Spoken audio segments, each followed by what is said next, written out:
All right. Good morning, everyone. Welcome to the Senate Judiciary Committee.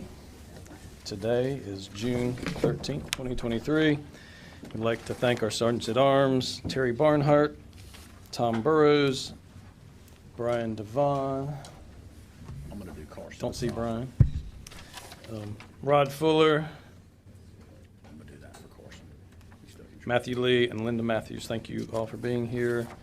And then we do have a new group of pages joining us today. So what if each of you will stand up, tell us your name and where you're from and who sponsored you. So we'll start with the gentleman in the bow tie, the Carolina blue bow tie at the end. Speak loudly so the committee can hear you.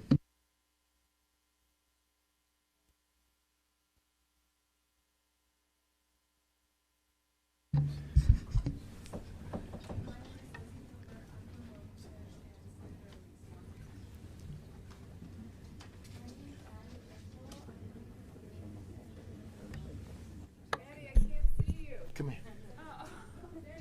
Speak to the mic. The column's in the way. From here on. My name is Autumn Parrish. I'm from Garner, North Carolina, and Senator Blue sponsors me.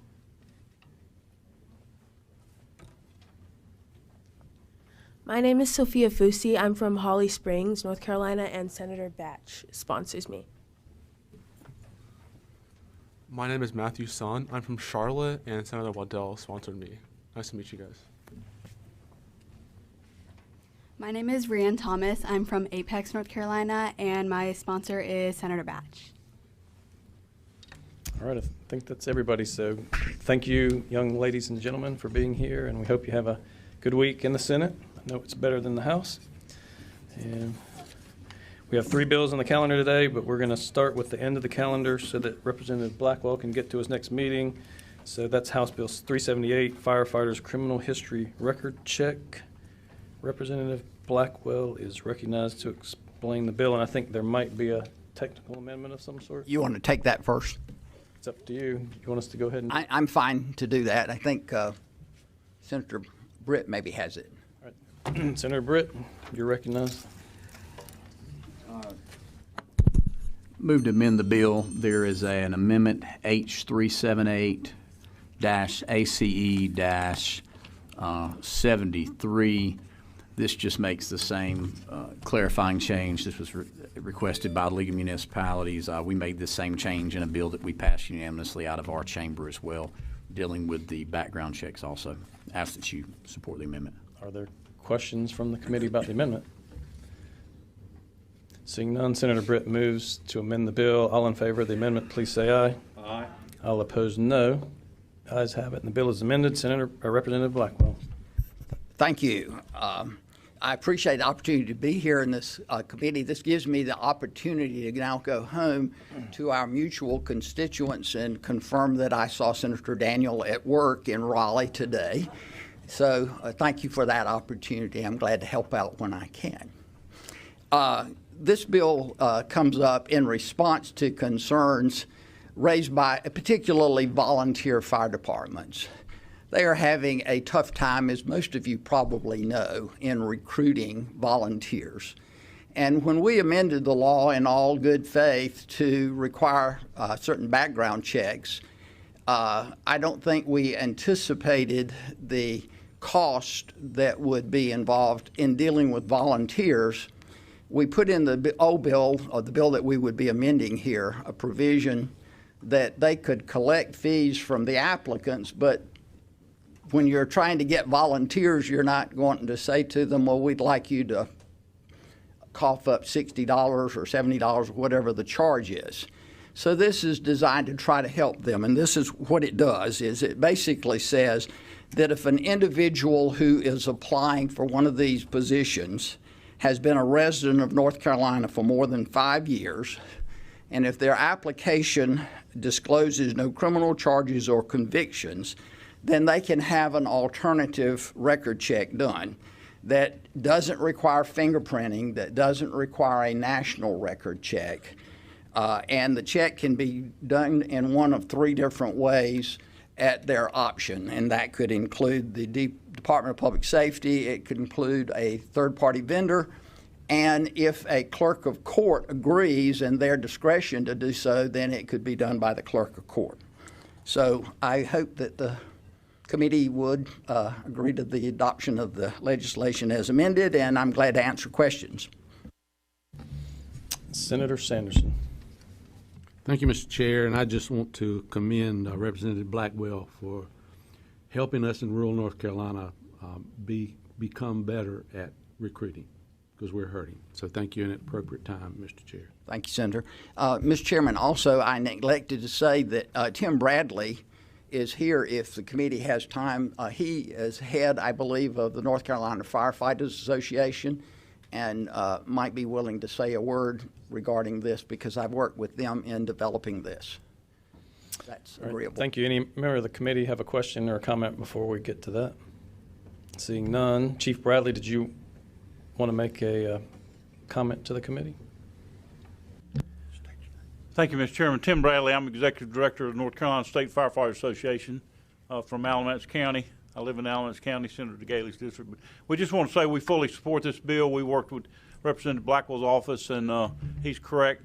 There are issues, particularly in rural counties, even getting fingerprinting done. So this provides 3 options, and we fully support the bill. Thank you for your time. Thank you, Chief, and thank you to Representative Blackwell, the senior member of our delegation from Burke County, for bringing the bill forward. We have a motion from Senator Sanderson. That was not an ageist remark. That was based on terms down here. It's pretty obvious. And we won't talk about you being a Harvard law grad. So, I would rather we didn't.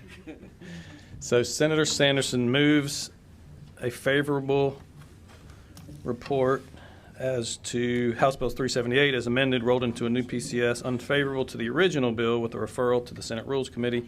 All in favor of that, please say aye. Aye. All opposed, no. The ayes have it, and the bill passes. Thank you. Okay, next House. You want to go next? House Bill. Let's just go to the top, or unless you want to do yours. I don't really have one. I'm just doing 611. Am I doing that for her? Yeah, I can do that. House Bill 611, Modified Training Standards Commission's power. Senator Britt's going to explain the bill. Carson's here. Oh.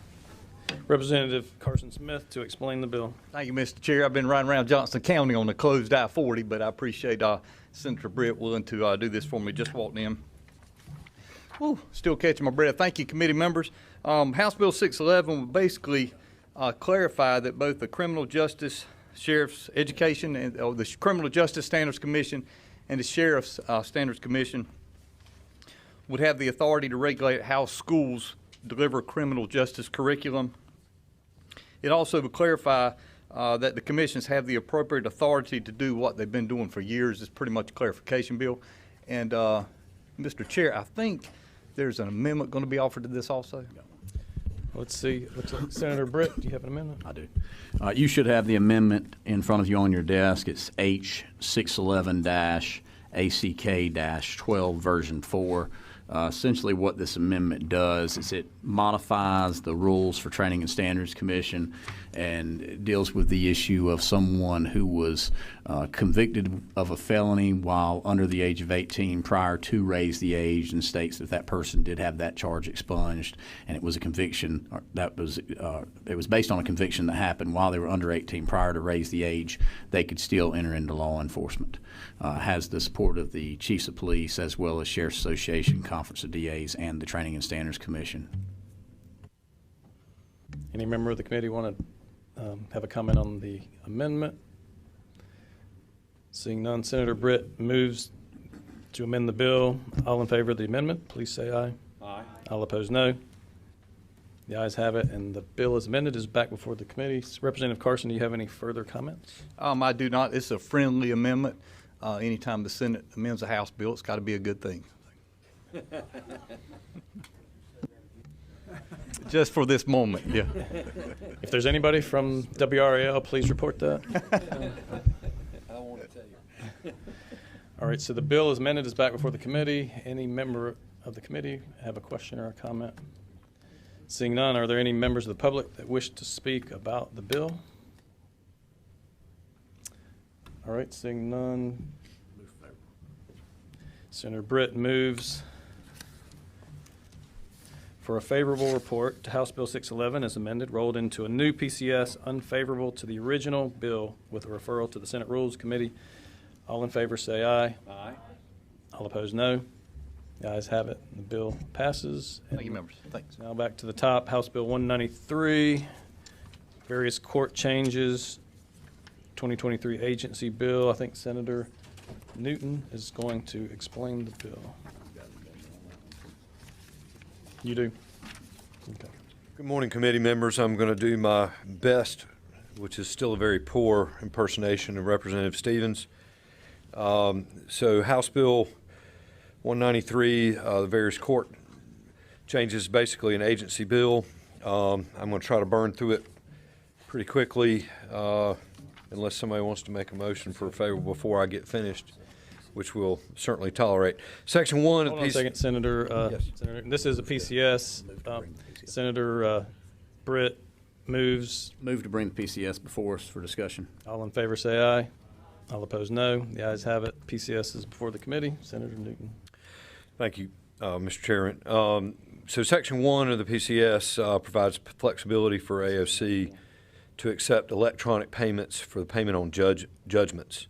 It provides an option for online transactions for the convenience of users, make it easier, obviously, to pay and collect judgments. And this language gives AOC the authority to put financial protections in place.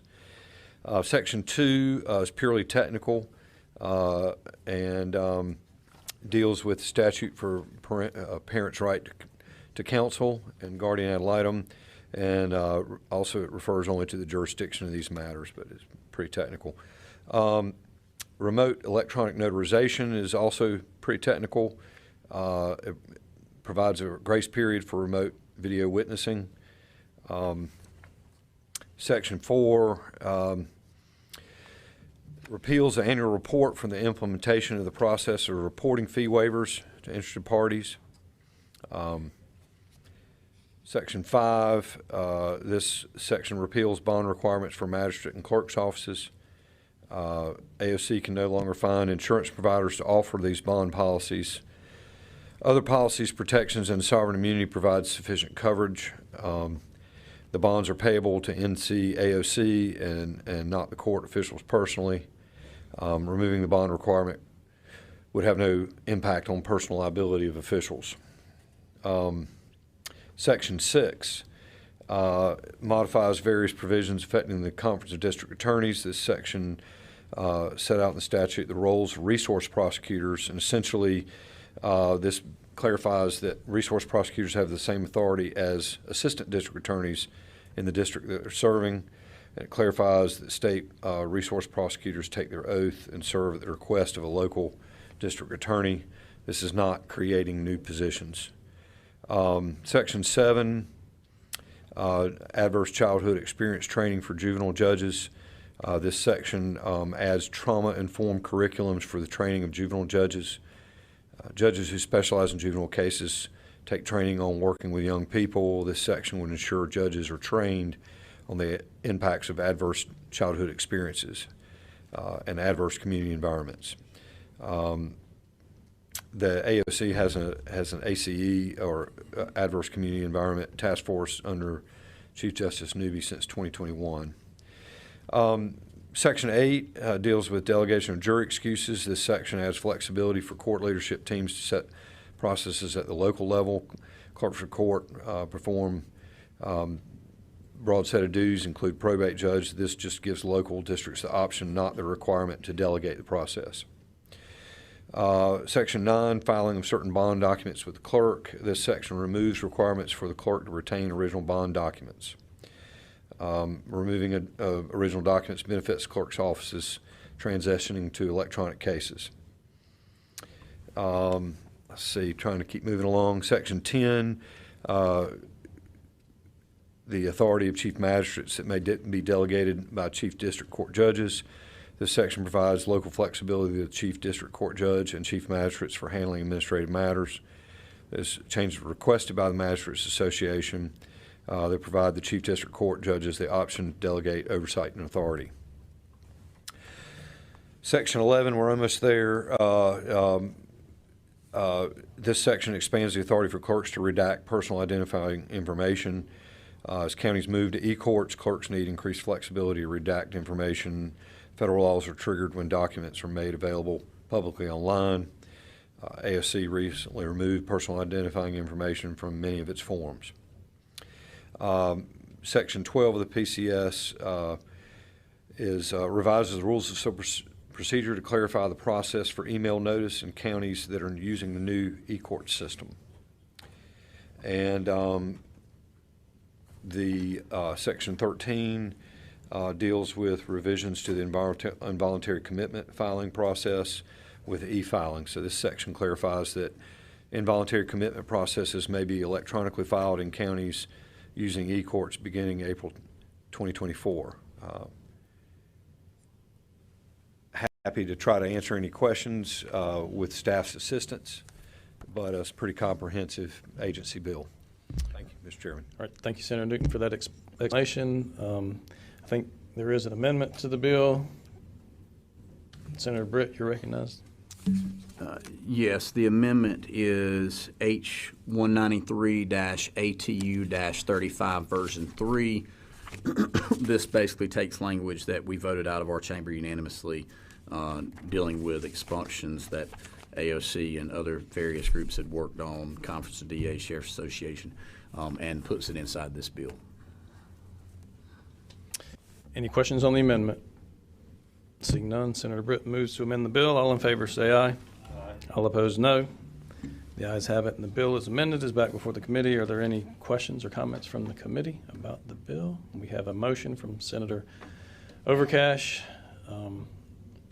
Any member of the public wishing to speak?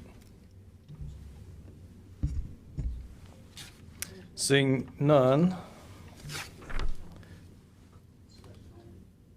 That's right, okay. I'm sorry. So this bill was a PCS. We're going to carry it over till tomorrow's committee hearing, and there could possibly be another amendment tomorrow, but we'll just wait and see. Senator Muhammad. Mr. Hernandez, I was just wondering why it was for discussion, that's all. For not It was a PCS, so we're just okay. Following. Thank you. Make sure everybody's had plenty of notice. All right, so that bill will be back on tomorrow's calendar, and so that concludes our business, and we will be adjourned.